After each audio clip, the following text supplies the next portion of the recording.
So my role currently is director of the Sooner Success Coaching Program.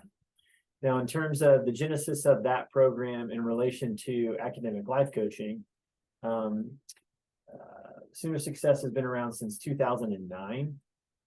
So a while, 14 years now. And it started as a retention effort for students and a support that were supplied for students that were conditionally admitted. So students that were on an admissions agreement.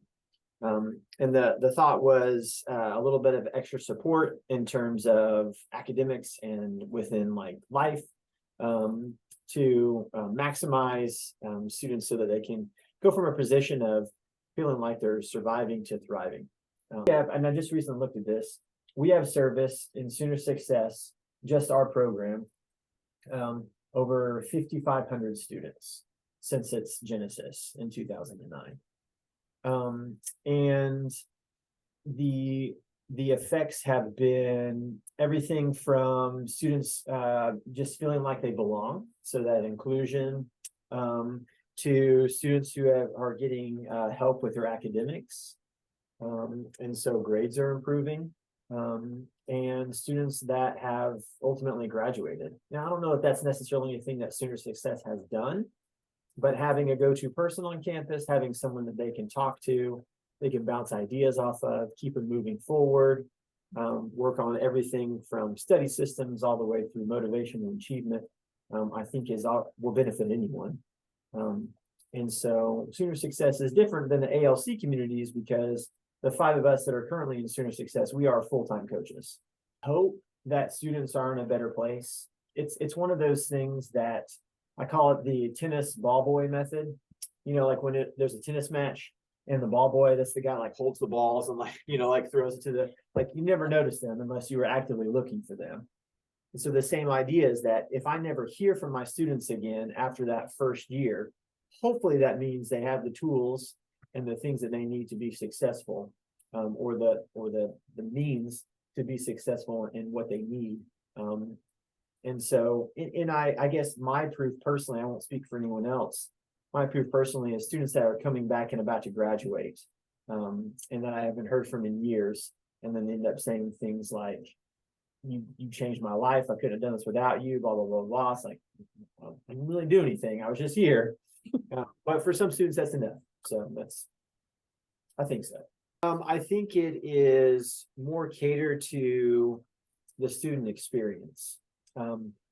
Academic advisors traditionally have large caseloads, meaning hundreds of students for one person, and being able to carve out an hour of time with the students to help them through the things that they might have trouble with or the things they need more encouragement on, it is not feasible. And so our model was to blend advising within coaching. And so we would still meet with our students every 2 weeks. So we're talking anywhere between 5 to 7 times in a semester. And one of those sessions would have been dedicated to advising. But then the other 4 to 6 would have been specifically about whatever they wanted to work on in that moment.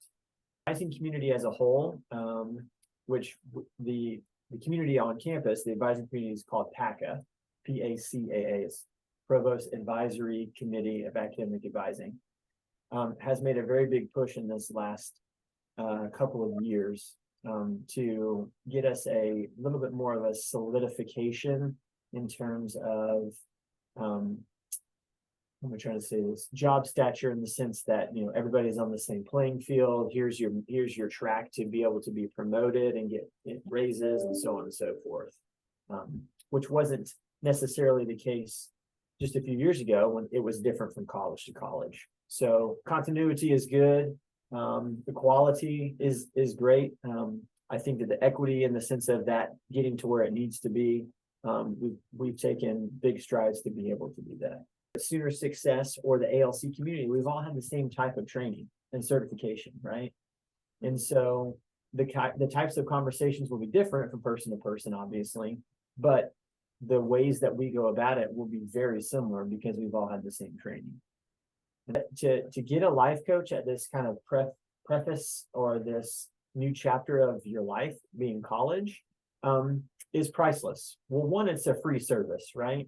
This is not any cost to any student.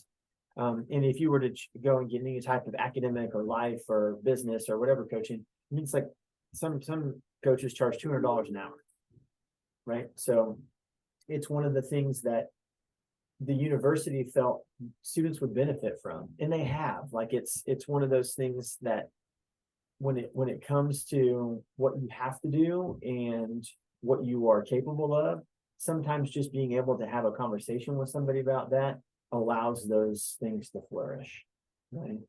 And we don't do any like magic tricks. It's basically just allowing and letting a person come in to talk about what makes them thrive.